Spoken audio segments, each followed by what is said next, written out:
The morning is cool, but it's going to be a hot day. Just like life.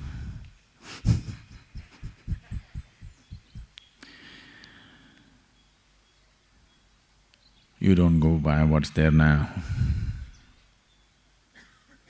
What's there now is all important in terms of experience. But what's there now is not an indication of what's going to be. Definitely not.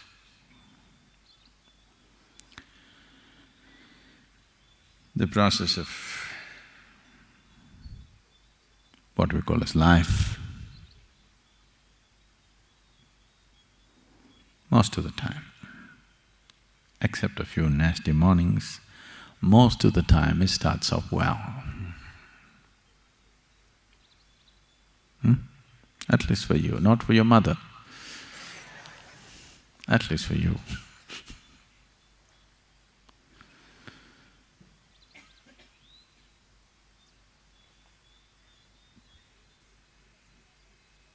Not that everybody's life, something wrong has to happen. Some people have a good deal, some people have a bad deal.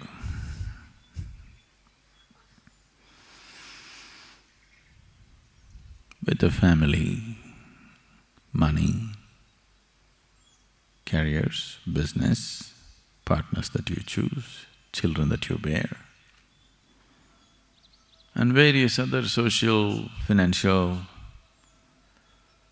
emotional situations. Some people have a good deal, some people have a bad deal.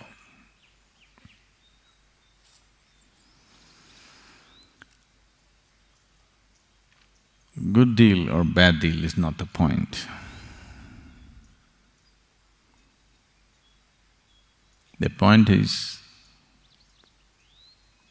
this life serving the purpose of you moving on? Because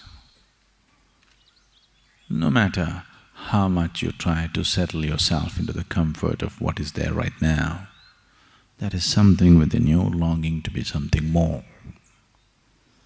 No matter how much you think you've given up everything, you renounced, or you become lethargic enough to live in a limbo, something within you wants to be a little more, and something, whatever you know best.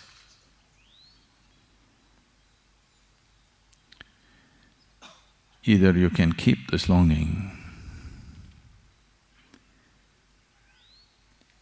just coming to terms with it. This is how life is. Some fulfillment, some frustration, some gain, some pain. These are all the philosophies people propound to solace themselves, to tranquilize themselves, to stay half asleep. You are right now? They pulled you out of the bed and brought you? Even if they're beating the drum,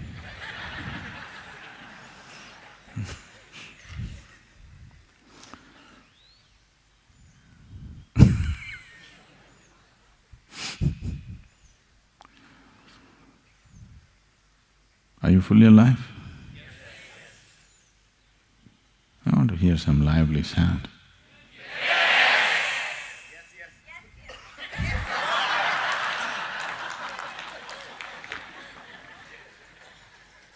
So whenever I ask you, are you on? You say,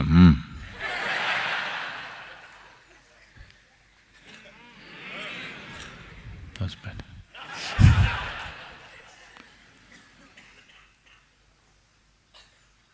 So,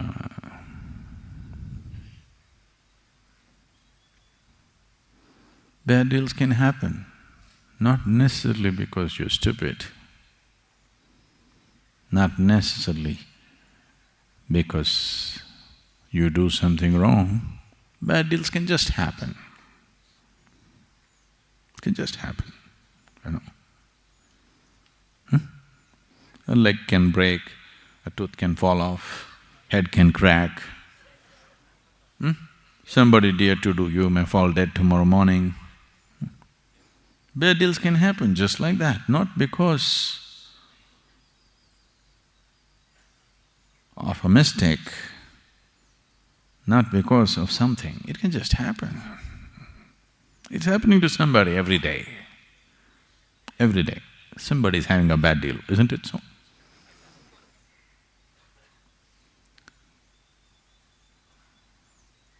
Even if you try to do something very good, even then bad deals can happen.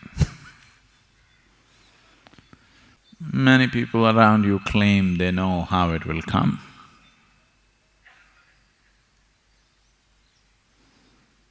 They wrote it on a paper, they gave you that horoscope.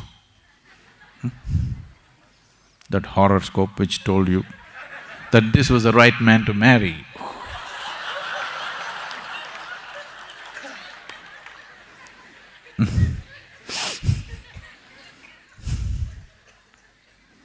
And in how many ways you discovered?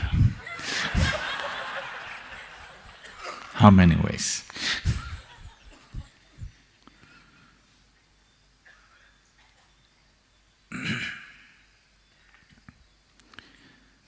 Lots of claims about life,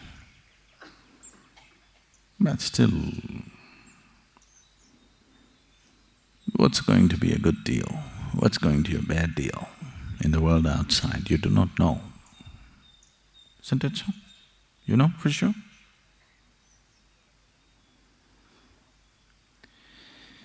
So,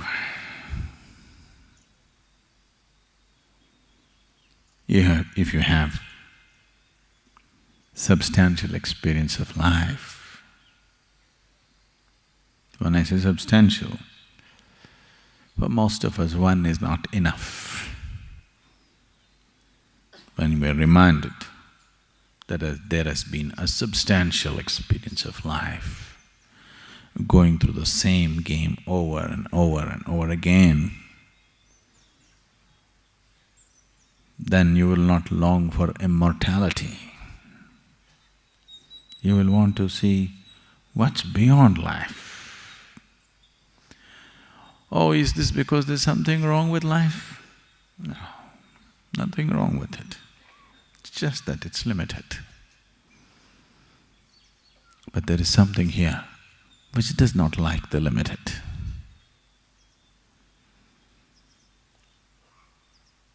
There is something here which does not like boundaries.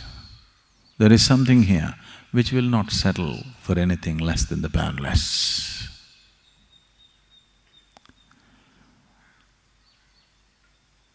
In the evolutionary process, you can see from a single-celled animal to all that has happened now, from that single-celled animal to who you are right now. All that's been happening is to somehow bring a larger slice of life into your experience. That's all that's happened. Became little more capable to experience life, not necessarily to do. An elephant can do much more than you when it comes to physical activity. But that's not the point. Little more capable to experience life. Because what is there now is somehow not enough. Pacifist philosophies have been taught to us to make you sleep where you are. Be content with what you have. But it's not worked. See? Early morning bad deal, Somebody's having a bad deal.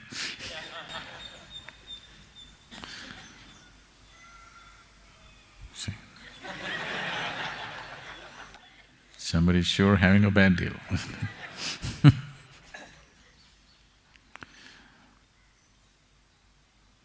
Lost your child, lost your mommy. It's not a small bad deal, it's a big bad deal.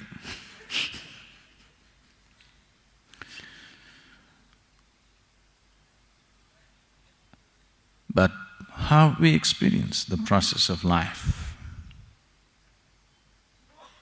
is now, for the first time as a human being, it's in our hands.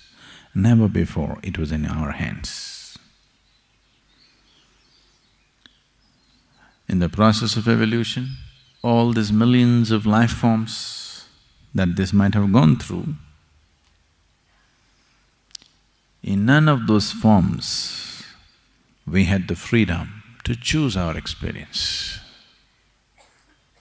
Even now, we don't have absolute choice to choose our situations, but we have been given the freedom to choose our experience. Whatever kind of deal, the inner deal, we can strike a good deal, a fabulous deal, whatever may be the outside deal. This one huge step of consciousness sets a human being apart. No other animal is able to determine the nature of his experience. The outside situations are good, they're fine. If they're not good, they're gone. But this one is capable of having an inner situation the way he wants it, no matter what may be happening around him.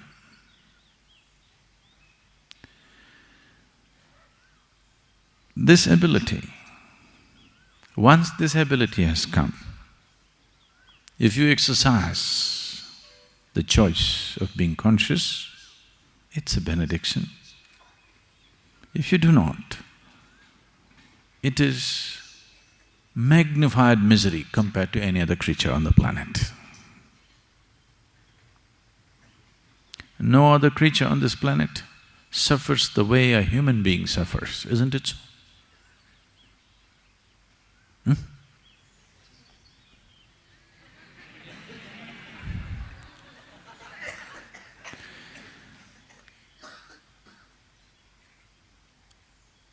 No other creature on this planet can suffer the way a human being suffers. It's deep. They do, it's not that they don't, but not this deep. Human suffering is deep.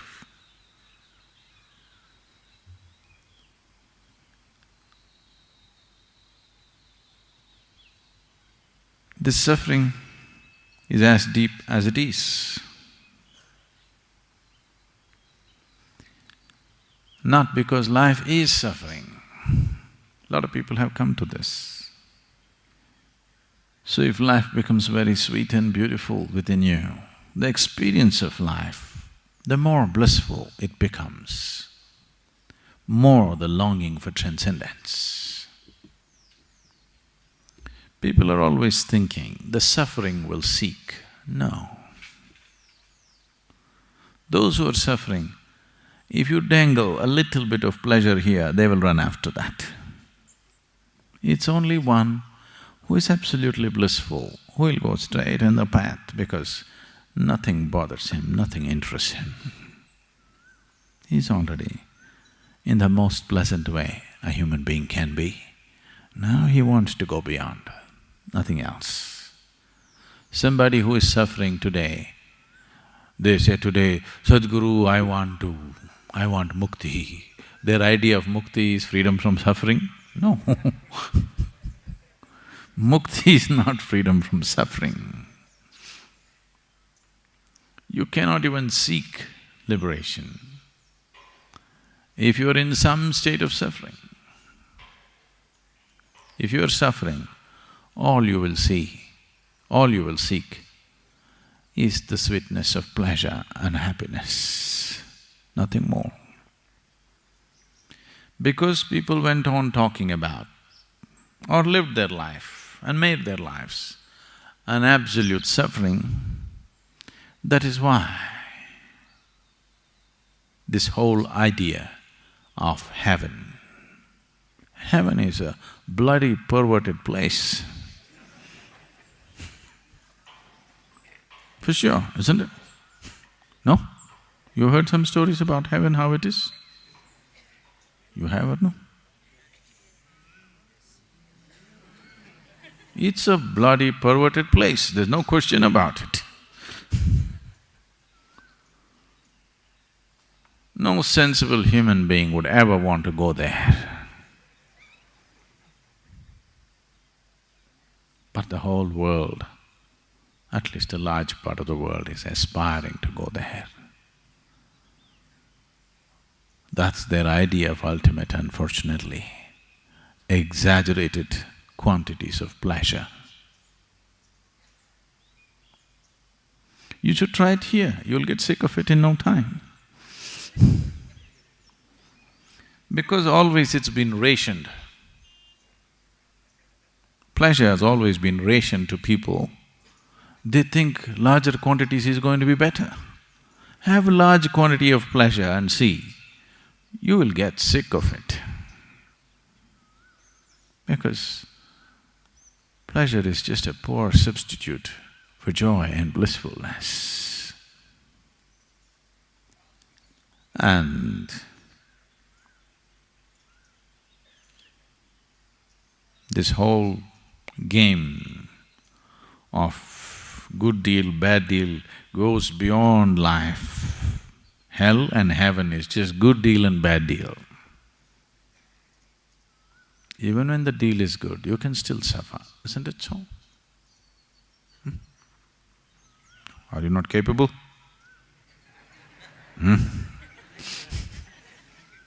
Even when the deal is great, are you still not capable of suffering?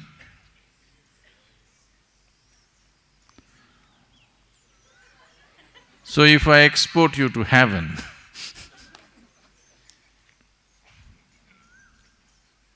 who told you this is not? Who told you this is not heaven? How do you know? Is there any guarantee for you that planet Earth is not heaven?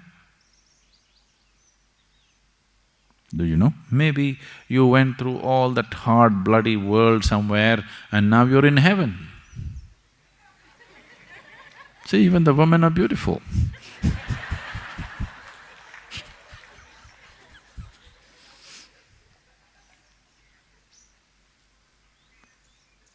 It could be heaven. No?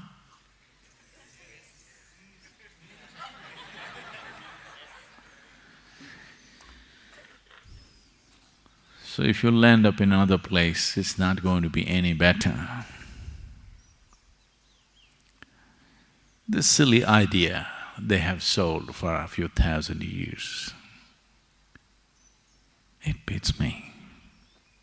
The power of marketing.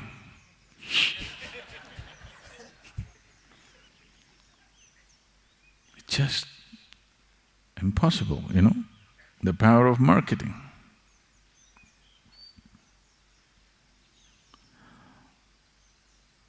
Even a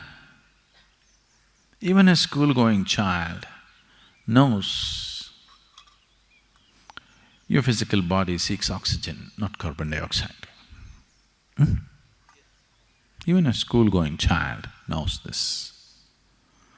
But see, they can pump carbon dioxide into a bottle and make you believe that's the best thing to drink on the planet.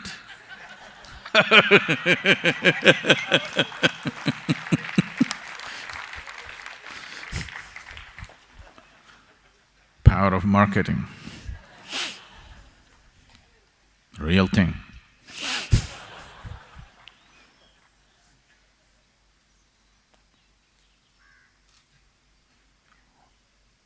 It is only the Indian farmers who found out the real purpose of these drinks, because they started using it on the plants. Plants like carbon dioxide.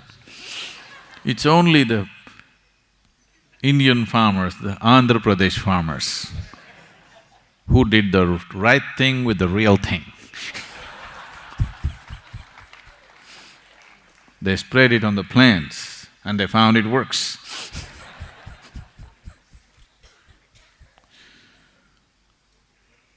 So, what can be sold to you if the marketing machinery is strong enough? Just anything can be sold to you. And too much junk has been sold to you, all kinds of junk. All kinds of junk. The general description of the heaven is such that I wouldn't want to go there.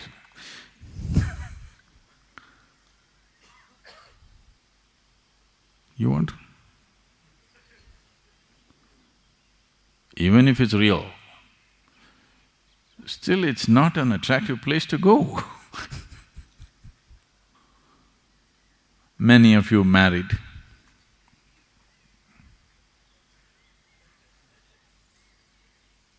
"12 wives, you want?"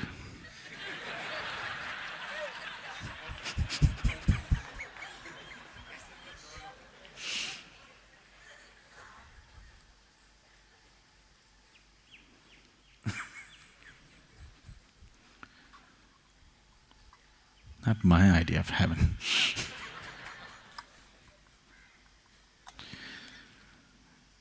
So, definitely, this was concocted in a truly perverted man's mind. There's no question. Somebody who is deprived, suppressed and perverted in his head, only such a man could devise heaven. And unfortunately, uniformly across the world, the general description of the heaven just about amounts to the same things. The numbers vary, of course, depending upon the female population who make it to heaven but about the same things. So the most perverted in any population, they are the people who thought this up. And because the perversion, when you're perverted, it gives you a tremendous sense of energy, always. See, if the policeman had as much energy as the criminal, there would be no crime. Policeman wants to go home and sleep, but the criminal is wide awake. Any kind of deviation from normal course of life process gives you an exaggerated sense of energy always. You become fanatical about something. You will see, you will have an exaggerated sense of energy.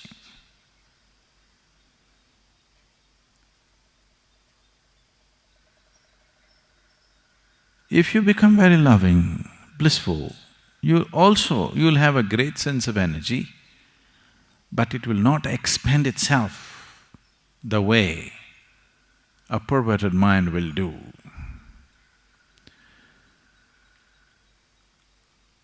And these people with great energy, and they went about selling it. You sell the same product to the whole population, you never deliver it. This is great. This is like, once in a way, I think it's making everywhere, in Tamil Nadu this is making rounds, somebody comes up with $1 million currency note. You heard of these things in Chennai? Chennai people have a fascination for this.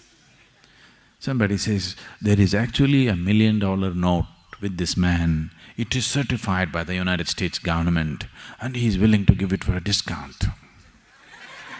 Because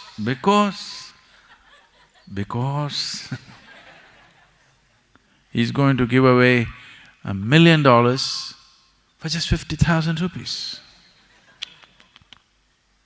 Because he loves you. And above all, he doesn't care for money. He just needs only 50,000. He does not need $1 million.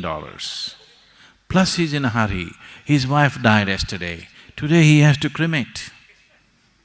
Some fabulous story. And if you pant, $1 million, nothing, no great loss will happen, you'll just lose 50,000, that's all. After all, you must take that much risk in life, isn't it?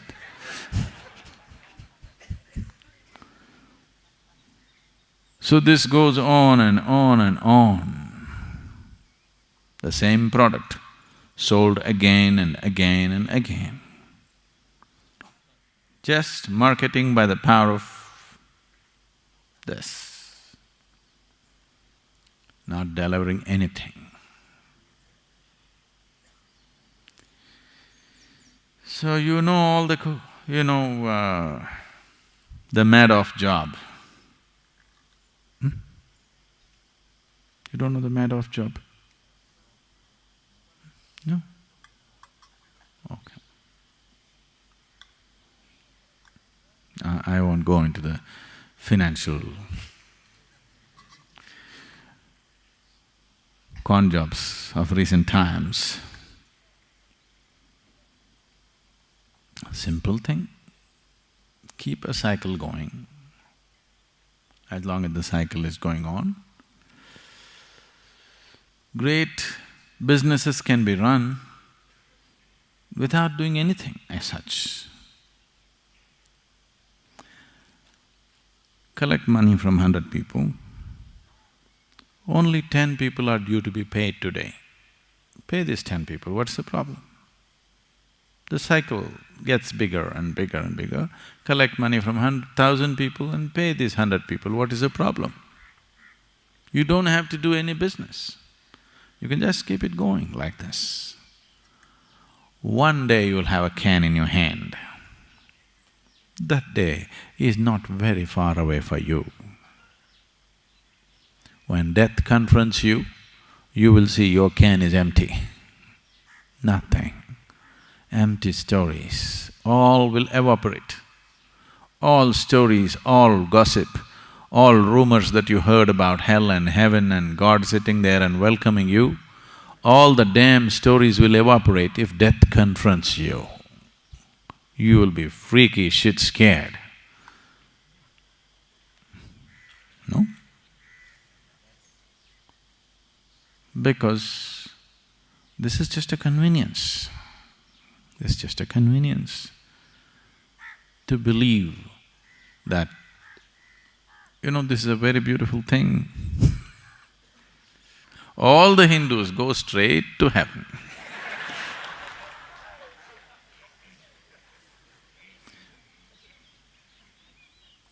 If anybody dies, we never say he died, we say he reached heaven. Yes?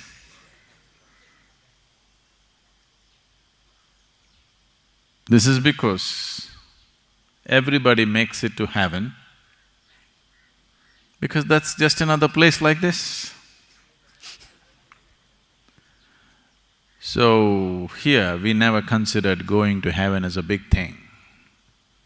We said if you become free from the process of heaven and hell, only then it's a big thing. Going to heaven is not a big thing. If you're born in India, you go straight to heaven.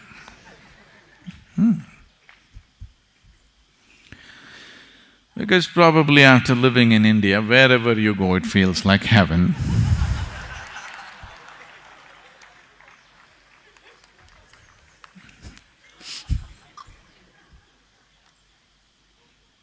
A lot of people are living in such conditions that wherever you send them, they'll think it's heaven.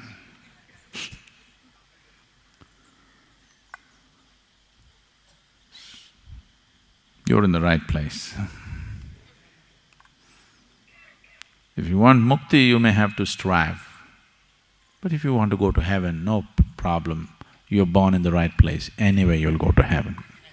When you die, they'll print a card and say, he's reached heaven. It's printed. Have faith in the printed word.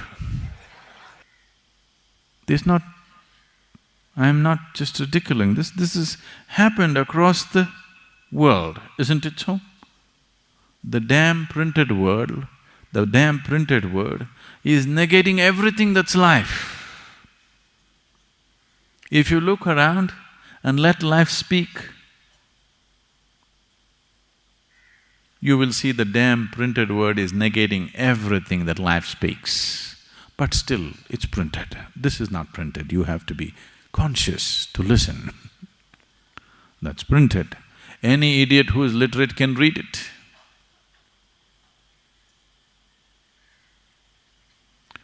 Literacy doesn't take intelligence, isn't it?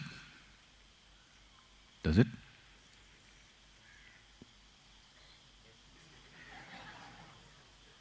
Does it? They say,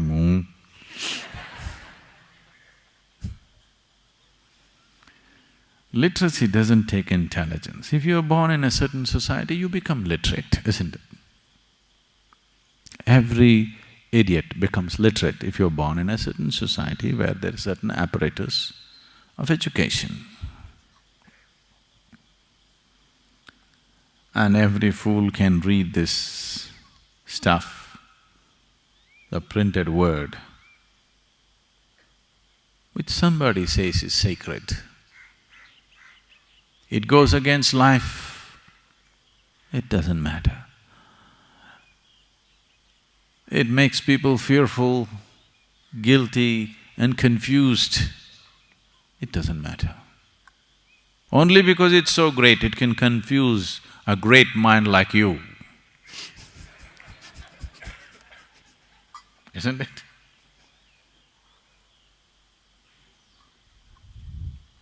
No. Causing confusion is very easy. Bringing clarity is another world. Bringing clarity into people is another thing. Causing confusion is very, very easy. It can be done.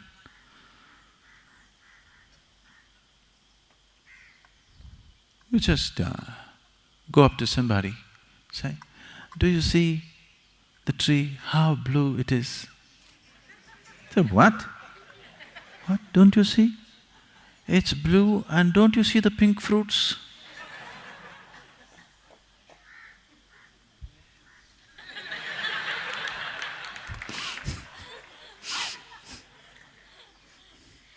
It's very easy to do this. They've been doing it for thousands of years. See, if somebody said, this is a place of God, they should have demanded, put your life down here. They're asking only for 2 rupees. In ancient India, people themselves lived in huts, small shacks without any amenities, but they went about building grand temples. Grand, superhuman effort. Looks like something of the divine should have touched them, because their own lives did not matter. How they lived, they did not care. These people at least are real believers, at least they believe. This is just a trick. All you're looking for is a pet, but a heavenly pet.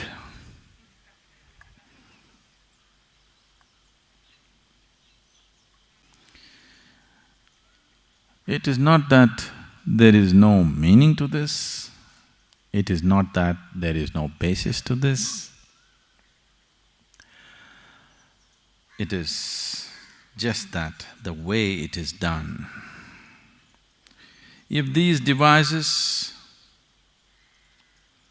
are just ways of bringing about a constant sense of devotion, if these devices are only a means to make a human being sensible, I can understand.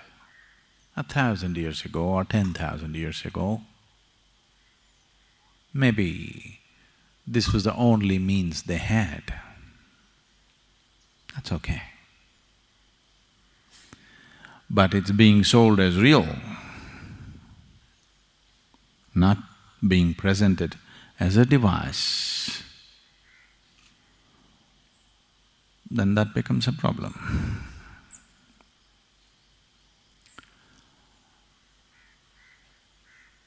So what is this whole search? Sadhguru, I'm not feeling any great search within me. All I feel like right now is breakfast.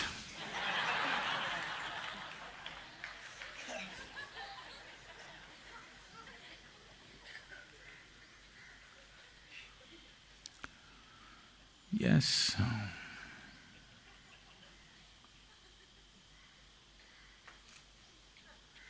But you know, you're not yet in heaven. This is Isha Yoga Center. People don't eat breakfast here.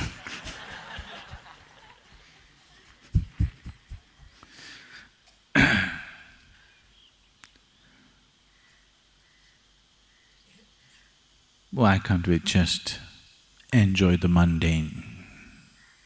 In every little thing, why can't we find pleasure and joy and just do it? You must do that.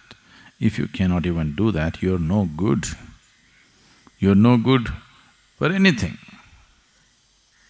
If you cannot enjoy the sunrise, if you cannot enjoy the breakfast that you eat, if you cannot enjoy the air that you breathe, if you cannot enjoy the earth that you walk upon, you're simply no good for anything, because even birds and animals are doing it. Yes? So, if you're not even able to do that, this is sub-animal state. I believe that many of you managed to do that. So we are saying, what is the next possibility? Because there is something within you which longs. Either you put the longing to a little bit of sleep with too much breakfast, or you've confused the longing by creating false longings. See, whatever a human being is seeking, whether you're seeking money or you're seeking pleasure, you're seeking food, starting from the fundamental of food, because food is the first thing that you cried for when you were born, isn't it? See, that child you heard some time ago, he's been brainwashed, conditioned. Now he cries, "Mummy."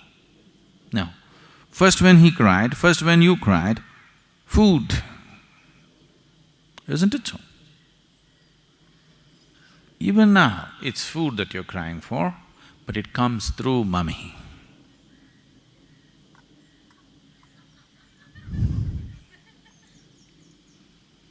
So starting from this fundamental longing for food, what is the longing for food? One thing is the physical hunger, nourishment, but beyond hunger also you're eating, isn't it? I can see.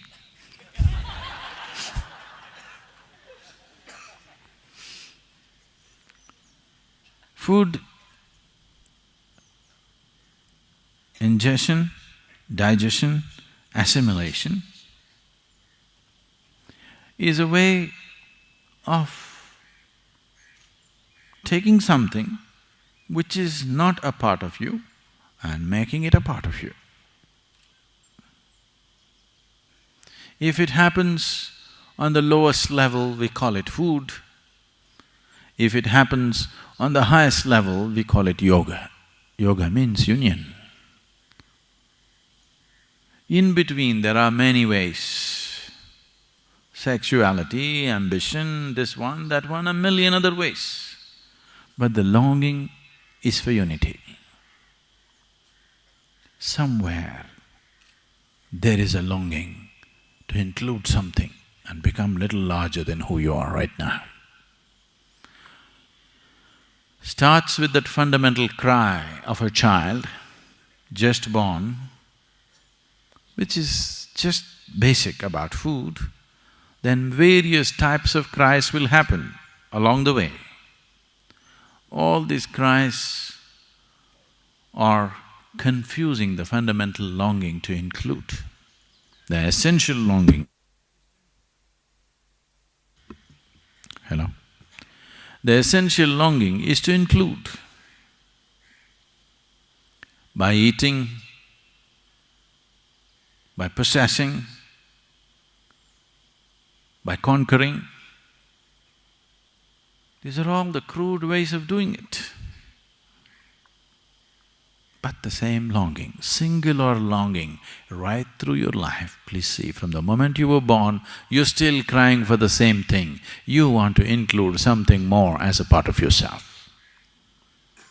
All I'm telling you is, don't go by installments. Nobody ever does it that way.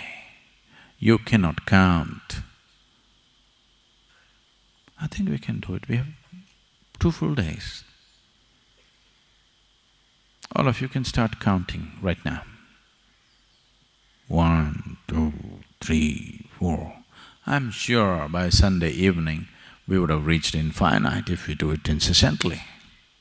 No? 2 days, non-stop counting, 48 hours. I think we can make it.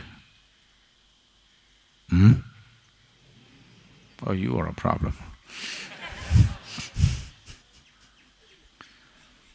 2 days of counting will get you to infinite?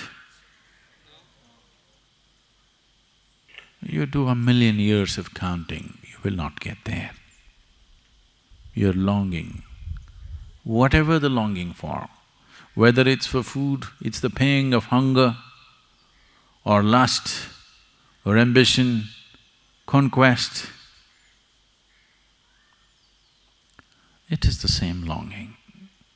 If you bring little more consciousness to this longing, you will see this is not what you're longing for.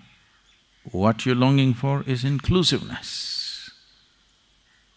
So you can confuse the fundamental longing with variety of things, running after this for 5 years, running after that for 10 years, running after another thing for 25 years. Then, when you're still wanting to run,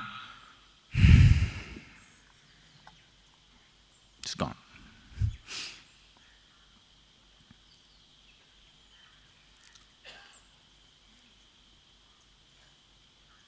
A 94-year-old man in Kentucky. You know what's Kentucky? These are people who breed horses. A 94-year-old man who lived on a horse ranch all his life, whose whole life and work is with studs. At 94, he married his 6th wife, who was only 18 years of age. You know, there's a large ranch.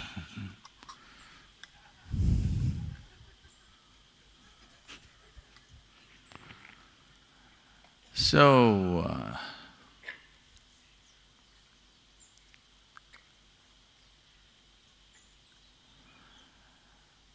he met his wife on the first day,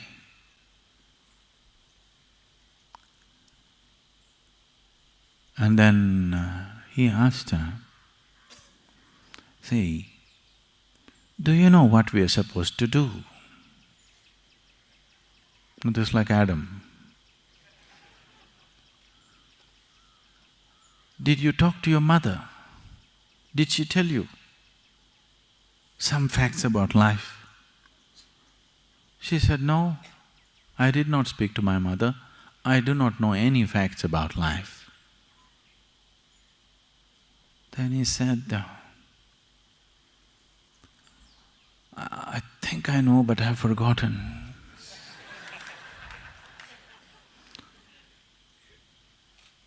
I've been out of the active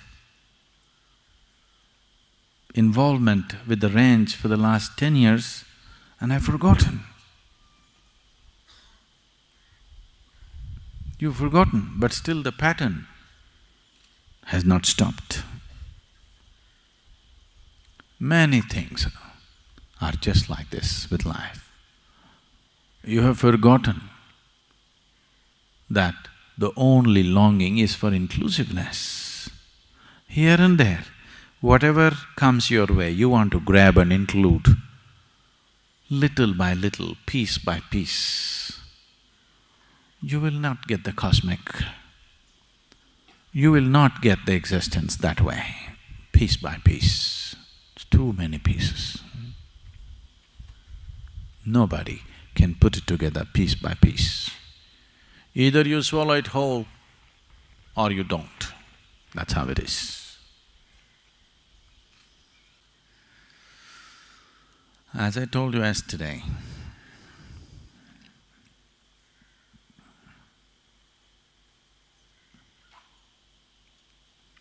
you must… every step you take, every breath you take, I want you to see that whatever you're in touch with now, this planet, the air that you breathe, the sky, the mountain, everything, if you're willing to look at it in a certain way, is overwhelming. If you're willing to see that you as a person, though you can walk, talk, do this, that, you're still not grasped any one of them. You don't know. The blades of grass here may be laughing at your ignorance. They are actually. Do you hear? I want you to hear.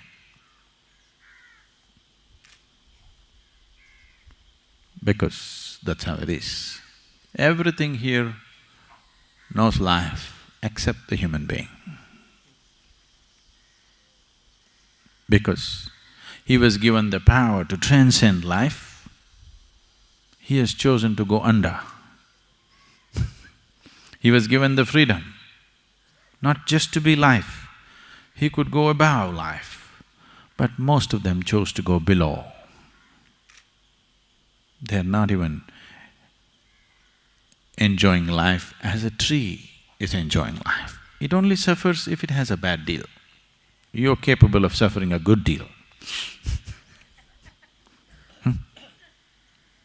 No breakfast is a bad deal, but there's lunch coming at 9:30, that's a good deal.